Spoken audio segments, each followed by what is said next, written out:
Mister അമേന്ദ്രൻ, Sam Pitroda ഒരു വർണ്ണവെറിയൻ പ്രസ്താവന നടത്തിയിരിക്കുന്നു. ഡൽഹിയിലെ ഒരു ദിനപത്രത്തിന് അദ്ദേഹം നൽകിയ ഇൻ്റർവ്യൂവിൽ ദക്ഷിണേന്ത്യയിലുള്ള എല്ലാവരും ആഫ്രിക്കക്കാരെ പോലെയും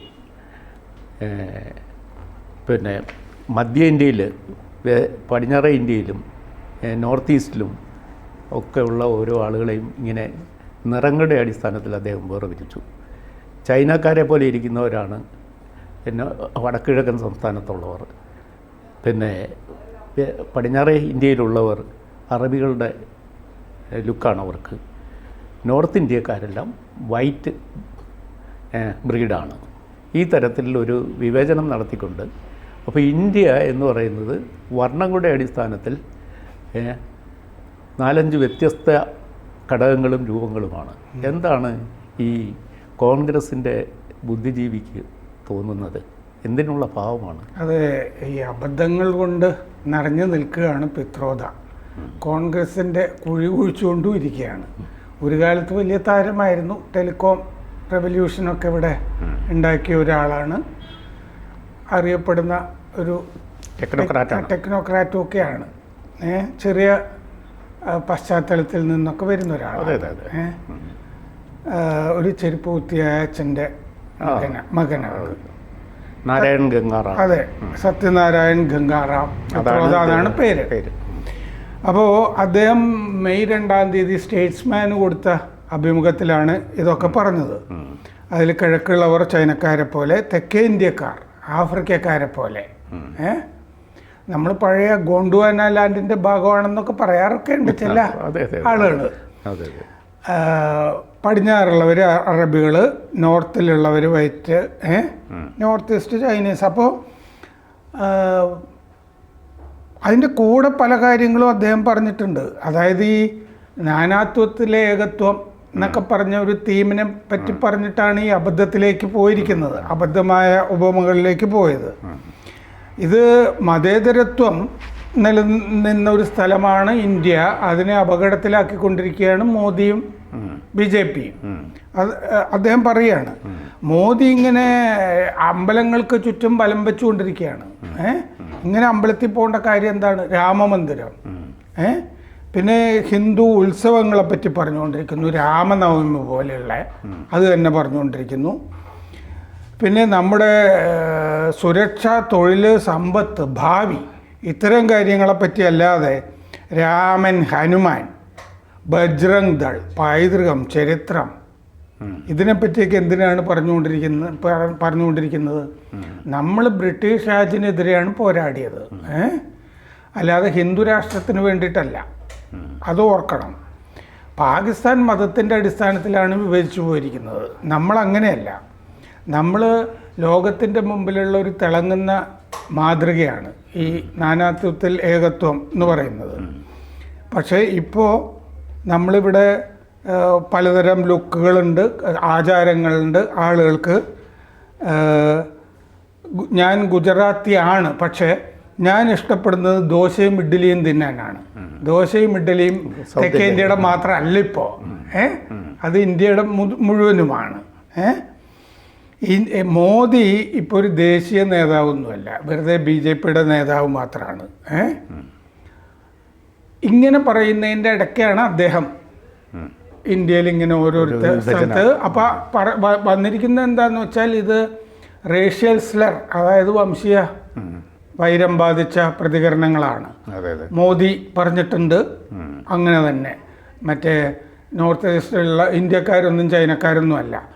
ഇന്ത്യക്കാർ ചൈനക്കാരല്ല എന്ന് പറഞ്ഞോടുകൂടി സംഗതി മാറിപ്പോയി മോദി. എന്താണെന്ന് വെച്ചാൽ, നമ്മൾ ചൈനയുമായിട്ട് നിരന്തര പോരാട്ടത്തിലാണ്, നമ്മളെ ഒരിക്കൽ തോൽപ്പിച്ചവരുമാണ്. മണിപ്പൂരിലൊക്കെ ഗോത്രവർഗ്ഗങ്ങൾ പല സ്ഥലത്തുനിന്നും വന്നാണ്, മ്യാൻമറിൽ വന്നു, പിന്നെ തിരിച്ചു വന്നു എന്നൊക്കെ പറയാറുണ്ട്. മംഗോളിയൻ ബ്ലഡ് ആന്ത്രോപോളജിയുടെ ഭാഗത്തു നിന്നൊക്കെ പറയാറൊക്കെ ഉണ്ട്. പക്ഷേ ഇത് പല സ്ഥലവും തിരഞ്ഞെടുത്ത് ഈ ഇന്ത്യക്കാരാണ് എന്ന് പറയുന്നതിന് പകരം ഇങ്ങനെ പറഞ്ഞത് ഭയങ്കര വിനയാണ് വരുത്തി വച്ചിരിക്കുന്നത്. അല്ല, ഇതിനകത്ത് ഈ സാം പിത്രോദ ജീവിക്കുന്ന അമേരിക്കയിൽ ഉള്ള മനുഷ്യരൊക്കെ എങ്ങനെയുള്ളവരാണ്? അമേരിക്ക എന്ന് പറയുന്നത് ഏറ്റവും കുറച്ച് ചരിത്രമുള്ള ഒരു ഭൂപ്രദേശം. അതെ, പക്ഷെ അവര് മറ്റേ ഗോത്രവർഗത്തിനെയൊക്കെ അവിടുത്തെ നേറ്റീവ് മൊഹിക്കൻസ് എന്ന് പറഞ്ഞ ക്ലാസിക് തന്നെയുണ്ട്. അതെ അതെ, നേറ്റീവ് അമേരിക്കൻസ്, ഇന്ത്യൻസ് എന്ന് പറയുന്ന റെഡ് ഇന്ത്യൻസ്, അവരെയൊക്കെ നിഗ്രഹിച്ചിട്ട് യൂറോപ്പിൽ നിന്നും ഓസ്ട്രേലിയയിൽ നിന്നും ഒക്കെ കുടിയേറിയവരുടെ ഇപ്പോൾ ഏഷ്യൻസും ഭയങ്കരമായിട്ട് മൈഗ്രേറ്റ് ചെയ്തു. അമേരിക്ക ഒരു മൾട്ടി കൾച്ചേർഡ് സമൂഹമാണ്. ഈ സാം പിത്രോദയും ഒരു ഇന്ത്യൻ അമേരിക്കനാണ്. അപ്പം ചിക്കാഗോ നഗരത്തിൽ ജീവിക്കുന്നു, എബ്രഹാം ലിങ്കൻ്റെ നാട്ടിൽ ജീവിച്ചുകൊണ്ട് അദ്ദേഹം നടത്തുന്ന ഈ വർണ്ണ വിവേചനപരമായ വിവരണം സത്യത്തിൽ ഇന്ത്യ എന്ന് പറയുന്ന ഏകത്തെ ഒരുമിപ്പിച്ച് നിർത്തി ഒരു കോമൺ കൾച്ചറിൽ കൊണ്ടുപോകാൻ ആഗ്രഹിക്കുന്നവർക്ക് വലിയ ഒരു അങ്കലാപ്പുണ്ടാക്കില്ലേ? ഇത് ഈ ഇലക്ഷൻ കാലത്ത് ഇത് പറയുന്നതിൻ്റെ ദുരുദ്ദേശം എന്താണ്? ഈ നേരത്തെ ഇൻഹെറിറ്റൻസ് ടാക്സിനെ പറ്റി പറഞ്ഞിട്ട് പിത്രോദ പുലിവാലി പിടിച്ചിരുന്നു. എന്താന്ന് വെച്ചാൽ ഇൻഹെറിറ്റൻസ് ടാക്സ് നമുക്ക് നേരത്തെ ഉണ്ടായിരുന്നു, എടുത്തു കളഞ്ഞത് ഇന്ദിരാഗാന്ധിയാണ്, അല്ല രാജീവ് ഗാന്ധി. രാജീവ് ഗാന്ധി ആദ്യ സർക്കാരിൻ്റെ കാലത്ത് 1985 ഇൻഹെറിറ്റൻസ് ടാക്സ്, നമുക്ക് എസ്റ്റേറ്റ് ഡ്യൂട്ടി എന്ന് പറഞ്ഞിട്ടുണ്ടായിരുന്നു. എടുത്തു കളഞ്ഞ എന്തിനാന്ന് വെച്ചാൽ ഇന്ദിരയുടെ വിൽപത്രം ഈ കൊച്ചുമക്കൾക്ക്, രാഹുലിൻ്റെയും മറ്റേ സഞ്ജയിൻ്റെയും മക്കൾക്ക് ആയിട്ടാണ് വിൽപത്രം എഴുതി വെച്ചിരുന്നത്, ഇന്ദിരയുടെ സ്വത്തുക്കൾ. ആ സ്വത്ത് രജിസ്റ്റർ ചെയ്യുമ്പോൾ ഒരു പൈസ പോലും നികുതി കൊടുക്കണ്ട എന്നുള്ളത് കൊണ്ടാണ് അങ്ങനെ എസ്റ്റേറ്റ് ഡ്യൂട്ടി ഇവിടെ നിന്ന് എടുത്ത് കളഞ്ഞത്. 32 കൊല്ലം ഇവിടെ ഈ ഇൻഹെറിറ്റൻസ് ടാക്സ് ഉണ്ടായിരുന്നതാണ്. അപ്പോൾ അന്ന് പിത്രോദ അത് പറഞ്ഞപ്പോൾ ആളുകൾ വീണ്ടും ഈ ഇന്ദിരയുടെ വിൽപത്രത്തിൻ്റെ കാര്യം പറയുന്നുള്ളൊരു അപകടം ഉണ്ടായിരുന്നു. അപ്പോഴാണ് ജയറാം രമേശ് തടയിട്ടത്, ഇത് കോൺഗ്രസിൻ്റെ പരിപാടിയല്ല എന്ന്. ഇന്നും ജയറാം രമേശ് രംഗത്ത് വന്നു. സ്റ്റേറ്റ്സ്മാൻ ഇന്റർവ്യൂ നിഷേധിച്ചു. ഞങ്ങളുടെ ഇത് കോൺഗ്രസിന്റെ അത് അന്നും പറഞ്ഞു ഇന്നും പറഞ്ഞു. ഇപ്പോൾ കോൺഗ്രസിന് കൂടെ കൂടെ തലവേദന ഉണ്ടാക്കി കൊടുക്കുകയാണ് സാം പിത്രോദ. അദ്ദേഹം ഒരു നല്ല ടെക്നോക്രാറ്റാണ്. അദ്ദേഹത്തിൻ്റെ കമ്മ്യൂണിക്കേഷൻ ഇൻഡസ്ട്രിയിലെ സംഭാവനകൾ പലതും ലോകോത്തരമാണ്. അത് നമുക്ക് ആർക്കും നിഷേധിക്കാൻ പറ്റില്ല. ഇന്ത്യയിൽ നിന്ന് 1970കളുടെ തുടക്കത്തിൽ MSc ഫിസിക്സ് പഠിച്ചിട്ട് ചിക്കാഗോയിൽ പോയി അവിടെ നിന്ന് എൻജിനീയറിങ്ങിൽ പിന്നെ PhD നേടുകയും ഒക്കെ ചെയ്ത പിത്രോദ കമ്മ്യൂണിക്കേഷൻ ഇൻഡസ്ട്രിയിലും ടെലഫോൺ എക്വിപ്മെൻറ്റ്സ് മാനുഫാക്ചറിങ്ങിലും വലിയ ഒരു വിപ്ലവം കൊണ്ടുവന്ന ആളാണ്. അദ്ദേഹത്തിൻ്റെ C.dot ടെക്നോളജി വളരെ പ്രശസ്തമാണ്. ഇന്ത്യയിൽ ഇന്ദിരാഗാന്ധിയുടെ കാലത്ത് വന്ന് ഇന്ത്യൻ കമ്മ്യൂണിക്കേഷൻ സിസ്റ്റത്തിന് ഒരുപാട് സംഭാവനകൾ അർപ്പിക്കാൻ തനിക്ക് കഴിയും എന്ന് പറഞ്ഞിട്ട് ഇന്ദിരാഗാന്ധിക്ക് ഒരു കൂടിക്കാഴ്ച അനുവദിച്ച്, ഇന്ദിരാഗാന്ധിയുമായിട്ടൊരു കൂടിക്കാഴ്ച അനുവദിച്ച് കിട്ടാൻ ഇദ്ദേഹം 1 മാസത്തോളം കാത്തിരുന്നിട്ടും നടന്നില്ല. പിന്നെ 1984 ഒക്ടോബർ 31 പിന്നെ ദാരുണമായി വെടിവെച്ച് കൊന്നു കഴിഞ്ഞു. അടുത്ത പ്രധാനമന്ത്രിയായി രാജീവ് ഗാന്ധി വന്നപ്പോൾ ഈ പിത്രോദയും അദ്ദേഹത്തോടൊപ്പം ചേർന്നു. അപ്പോൾ രാജീവ് ഗാന്ധി ഇദ്ദേഹം ഒരു പിന്നെ വലിയ പ്രതിഭാശാലിയാണെന്ന് കണക്കുകൂട്ടി ഇദ്ദേഹത്തിൻ്റെ പ്രതിഭയും കഴിവും ഇന്ത്യയുടെ വരുന്ന ടെക്നോളജിക്കൽ അഡ്വാൻസ്മെൻറ്റിന് എങ്ങനെ ഉപയോഗിക്കാം എന്നാലോചിക്കുകയും ഇദ്ദേഹത്തെ ഉപയോഗിച്ചാണ് നമ്മൾ ഈ STD ബൂത്തുകൾ ആയിരുന്നു. അത് ഇന്ദിരാഗാന്ധിയുടെ നമുക്ക് ടെലിവിഷനും ഒക്കെ വരികയാണ്. അതെ അതെ. അപ്പോൾ ഈ അനലോഗ് ടെക്നോളജി മാറ്റിയിട്ട് ഇതൊരു ഡിജിറ്റൽ ലെവലിലേക്ക് കൊണ്ടുവരുന്നതിൽ ഒരു നിർണായകമായ സംഭാവന പിത്രോദയുടേത് ഉണ്ട്. അതതിൽ ലോകം അംഗീകരിച്ചിട്ടുള്ളതുമാണ്. പക്ഷേ ഇത്രയും ആ മണ്ഡലത്തിലെ ഇത്രയും വലിയ ഒരു മനുഷ്യൻ രാഷ്ട്രീയ സാമൂഹിക വിഷയങ്ങൾ പറഞ്ഞ് അടിക്കടി മണ്ടത്തരം പ്രകടിപ്പിക്കുന്നത് ശരിയല്ലല്ലോ. അദ്ദേഹത്തെ ഒന്നീ കോൺഗ്രസ് അദ്ദേഹത്തെ ഇത് തന്നെ സത്യത്തിൽ ഒരു ആന്ത്രോപോളജിസ്റ്റ് പറഞ്ഞാൽ തർക്കേടില്ലായിരുന്നു. അതെ അതെ, ഇത് ആന്ത്രോപോളജിക്കൽ സ്റ്റഡിയാണ്. പറഞ്ഞതിനകത്ത് ചില സത്യത്തിൻ്റെ എലമെൻ്റ് ഉണ്ട്. എന്തെന്ന് വെച്ചാൽ ഇതൊക്കെ ഇന്ത്യ വൻകരയിലേക്ക് നൂറ്റാണ്ടുകൾക്ക് മുമ്പ് ഏതെല്ലാം ജീവിത മേഖലകളിൽ നിന്ന് ആളുകൾ പുതിയ പുതിയ ഇങ്ങോട്ട് കുടിയേറിയിട്ടുണ്ട്, പക്ഷെ റിവേഴ്സ് മൈഗ്രേഷനും ഉണ്ട്, അങ്ങോട്ടും പോയിട്ടുണ്ട്. ഇപ്പോഴും അതാണല്ലോ ഉള്ളത്. അപ്പോൾ ഇന്ത്യയുടെ നാനാഭാഗത്തും ഈ ജലപഥങ്ങളും ജലാശയങ്ങൾക്ക് സമീപം മനുഷ്യന് ജീവിക്കാൻ പറ്റുന്ന ഇടങ്ങൾ തേടി ആളുകൾ വന്നിട്ടുണ്ട്. ഋഗ്വേദത്തിൽ 33 സ്ഥലത്ത് യഹ്വേ എന്നുണ്ട്, എന്ന് പറഞ്ഞാൽ യഹോവ. ഇതെങ്ങനെ വന്നു? റിവേഴ്സ് മൈഗ്രേഷന്റെ കാര്യമാണ്. അതെ അതെ അതെ. അപ്പോൾ അതിൽ അത്ഭുതമൊന്നുമില്ല. പക്ഷേ സൗത്ത് ഇന്ത്യക്കാരെല്ലാം ആഫ്രിക്കൻ വംശജരാണെന്നും നോർത്ത് ഇന്ത്യക്കാരെല്ലാം വൈറ്റ് ആണെന്നും ഇങ്ങനെയൊക്കെ അത് ആര്യൻ അധിനിവേശത്തെക്കുറിച്ചൊക്കെ ന്യായീകരിച്ചു. ശരിയല്ലോ, കാരണം ദക്ഷിണേന്ത്യയിൽ എല്ലാവരും ഉണ്ടല്ലോ, ഉണ്ട്, നോർത്ത് ഇന്ത്യയിലും എല്ലാവരും ഉണ്ടല്ലോ. ഒരു ഹോമോജീനിറ്റി അതിലില്ലല്ലോ. ഇല്ല ഇല്ല. ഇന്ത്യയിലെ ഒരാൾ അത് ഏത് രാജ്യത്തുള്ള ജനവിഭാഗത്തിന് ഒരു രാജ്യത്തും ഇല്ല, അമേരിക്കയിൽ ഒട്ടുമില്ല, തീരെയില്ല. യൂറോപ്പിലെ പല പ്രധാനപ്പെട്ട രാജ്യങ്ങളിലൊന്നുമില്ല. ഒബാമയുടെ കാര്യം നോക്കുക, അല്ലേ, മിക്സഡ് അല്ലേ? അതെ, അദ്ദേഹം പിന്നെ അത് അല്ല, അത്രയും മൈന്യൂട്ടസ്റ്റ് ഡീറ്റെയിൽസിലേക്ക് പോയാൽ കമലാ ഹാരിസ് ഇദ്ദേഹത്തിന് എന്താ ഒരു മഹാനായ മനുഷ്യൻ്റെ ചിത്തഭ്രമമായിട്ട് ഇത് കരുതി. അപ്പോൾ ഒന്നുകിൽ സാം പിത്രോദ ഈ രാഷ്ട്രീയ സാമൂഹിക വിഷയങ്ങൾ സംസാരിക്കുന്നത് നിർത്തണം, അത് അന്ത്യശാസനം കൊടുക്കണം. കോൺഗ്രസ് പറഞ്ഞാൽ പോരാ. ഈ ഇദ്ദേഹം കോൺഗ്രസ്സിലെ ആരാണ്? രാഹുൽ ഗാന്ധിയുമായി ചേർന്ന് പിന്നെ നാഷണൽ ഹെറാൾഡ് പുനഃപ്രസിദ്ധീകരിക്കുവാൻ അദ്ദേഹം രംഗത്ത് വന്ന ഒരാളാണ്. ആ കേസിൽ ഒരു പ്രതിയും കൂടിയാണ്. അപ്പോൾ പിത്രോദയ്ക്ക് അറിയാവുന്ന ഒരു മേഖലയിൽ കൂടുതൽ കോൺസെൻട്രേറ്റ് ചെയ്യുന്നതായിരിക്കും അദ്ദേഹത്തിന് അടിക്കടി ഇത്തരം അബദ്ധങ്ങളിൽ നിന്ന് സ്വയം രക്ഷിക്കാൻ പറ്റുന്ന ഒരു മാർഗം. അതല്ലെങ്കിൽ അദ്ദേഹത്തിനെ ഇങ്ങനെ കോൺഗ്രസ് നിലനിർത്തുകയാണെങ്കിൽ BJPക്ക് ഒരു അനുഗ്രഹമായിരിക്കും. അതെ അതെ അതെ. ബി ജെ പിക്ക് വേറെ കമ്പയിൻ ചെയ്യാൻ ആരും വേണ്ട. പിത്രോദയെ പോലെ ഒരു 2-3 പേര് കോൺഗ്രസ്സിലുണ്ടായാൽ മതി. അതെ. അപ്പോൾ ജയറാം രമേശിന് കൂടെ ഇത് നിഷേധിക്കേണ്ട ജോലിയും വരും. ഇപ്പം എന്തിനാണ് അദ്ദേഹം ഈ രംഗപ്രവേശം ചെയ്തിരിക്കുന്നത് എന്നതിനെ പറ്റി വല്ല ഊഹമുണ്ടോ? അത് രണ്ട് വിഭാഗമായല്ലോ. ഈ കോൺഗ്രസിൻ്റെ മാനിഫെസ്റ്റോ കമ്മിറ്റിയിൽ ഇദ്ദേഹത്തിൻ്റെ വലിയ സംഭാവനയുണ്ട്. അതെ, ഇദ്ദേഹം ഒരു അതിലുണ്ട് വെൽത്ത് ഡിസ്ട്രിബ്യൂഷൻ. ഉണ്ട്. ഈ വെൽത്ത് ഡിസ്ട്രിബ്യൂഷൻ രാഹുൽ ഗാന്ധി പറഞ്ഞത് മണ്ടത്തരാന്ന് പറഞ്ഞിട്ട് ആളുകൾ ആക്രമിക്കാൻ തുടങ്ങിയപ്പോൾ രാഹുലിനെ സംരക്ഷിച്ചുകൊണ്ടാണ് ഇദ്ദേഹം ഇൻഹെറിറ്റൻസ് ടാക്സ് പറഞ്ഞത്. അത് അമേരിക്കയിൽ 7 സ്റ്റേറ്റിൽ പരീക്ഷണാർത്ഥം നിലനിൽക്കുന്നതാണ് ഇൻഹെറിറ്റൻസ് ടാക്സ്. അത് അമേരിക്കൻ സൊസൈറ്റിയിൽ അത് അത്ഭുതമൊന്നുമില്ല.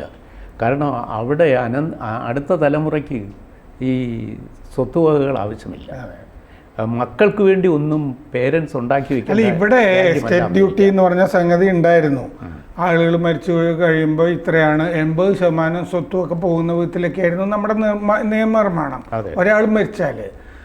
അപ്പോൾ ഇവിടെ പക്ഷെ ആളുകൾ ട്രസ്റ്റും ഒക്കെ ഉണ്ടാക്കിയിട്ടേ ഇതിൽ നിന്ന് രക്ഷപ്പെടാൻ പല സംഗതിയായിട്ട് 1 വർഷം 1000 കോടി രൂപ ഇതിൽ നിന്ന് കിട്ടുന്നുണ്ടായിരുന്നുള്ളൂ. അങ്ങനെയാണ് പിന്നെ ഈ ജെയ്റ്റ്ലി ധനമന്ത്രിയായിരുന്ന കാലത്ത് അതിലൊരു മാറ്റം വരുത്തിയിട്ടേ ഒരു സർചാർജ് 2% അങ്ങനെ ചുമത്തിയിട്ട് ഈ എസ്റ്റേറ്റ് ഡ്യൂട്ടി മാറ്റിയിട്ട് 9000 കോടി രൂപ ഉണ്ടാക്കുന്ന ഒരു പരിപാടി വർഷം മാറ്റം വരുത്തിയിരുന്നു.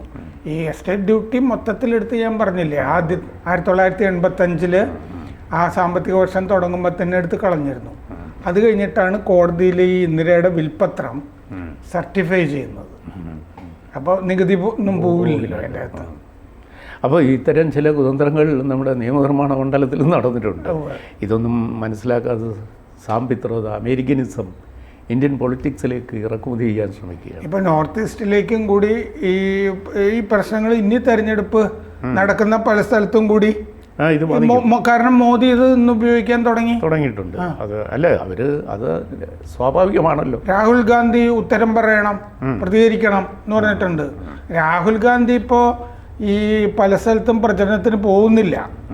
ഖാർഗെയും പ്രിയങ്കയും ഒക്കെയാണ് പോകുന്നത്. കാരണം അദ്ദേഹം മറ്റേ റായ്ബറേലിയിൽ തളച്ചിടപ്പെട്ടു. അതെ അതെ അതെ. ഇനി അവിടെ 2 ആഴ്ച കഴിഞ്ഞിട്ടല്ലേ അവിടുന്ന് അദ്ദേഹത്തിന് പോകാൻ പറ്റുള്ളൂ. അപ്പോൾ റായ്ബറേലിയിലൊരു വലിയ മത്സരം നടക്കുകയാണ്. അതെ. അപ്പോൾ റായ്ബറേലിയിലൂടെ ഭയം കാണും, ജയിക്കുന്നു എന്ന് വിചാരിക്കുക. അപ്പോൾ വയനാട് അദ്ദേഹം എന്ത് ചെയ്യും? ഇല്ല, വയനാട് പുള്ളി വിടും, എന്നിട്ട് പ്രിയങ്കയെ മത്സരിപ്പിക്കും. പ്രിയങ്കയ്ക്ക് ഏതെങ്കിലും തെരഞ്ഞെടുപ്പിൽ മത്സരിക്കാൻ ഇന്ത്യയിൽ ധൈര്യമുണ്ടോ?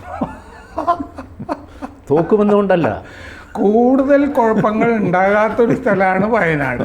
ആണ്. അല്ല, വയനാട്ടിൽ പ്രിയങ്ക ജയിക്കില്ലെന്നൊന്നും നമ്മൾ പറയുന്നില്ല. പക്ഷേ സ്ഥാനാർത്ഥിയായി വന്നാലല്ലേ ജയിക്കൂ. അതെ, സ്ഥാനാർത്ഥിയാകാൻ പ്രിയങ്കയ്ക്ക് ധൈര്യം. അത് നമ്മൾ പലതവണയായി വാദ്രയുടെ സ്വത്തുക്കളെ പറ്റിയൊക്കെ പറയുന്നുണ്ട്, മത്സരിക്കാൻ പറ്റുന്നില്ല എന്നുള്ളത്.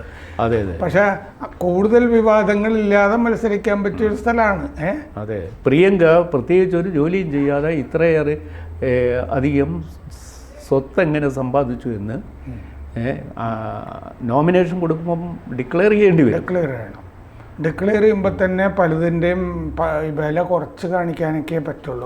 ഇതുപോലെ സ്വത്തുക്കളുണ്ട്. എത്ര കുറച്ചാലും ഒരു പരിധിയില്ലേ. അതെ, എന്ത് ചെയ്തിട്ടാണ് ഇത്രയും സ്വത്ത് അവർക്ക് ഉണ്ടായതെന്ന ചോദ്യം എങ്ങനെ നേരിടും? രജിസ്ട്രാർ ഓഫ് കമ്പനീസിന് കൊടുത്തിരിക്കുന്ന കണക്ക് വാദ്രയുടെ നോക്കുമ്പോൾ തന്നെ പലതും ഈ കോടികൾ പറയുന്നൊന്നും ശരിയല്ല എന്ന് എനിക്ക് തോന്നാറുണ്ട്. 2 പെൻറ്റ് ഹൗസ് എന്നൊക്കെ പറഞ്ഞിട്ട് 2 കോടി രൂപ 3 കോടി രൂപ ഡൽഹിയിലെ, അതാണ് അതിൻ്റെ വാല്യൂ എന്ന് പറഞ്ഞു കഴിഞ്ഞാൽ എങ്ങനെ ശരിയാകാനാണ്? അപ്പോൾ ഇതുവരെ ഒരു പഞ്ചായത്ത് തിരഞ്ഞെടുപ്പിന് പോലും പ്രിയങ്ക മത്സരിക്കാത്തതിൻ്റെ രഹസ്യം ഒരുപക്ഷെ ഇതാകും. അപ്പോൾ അവർ വയനാട്ടിൽ വന്ന്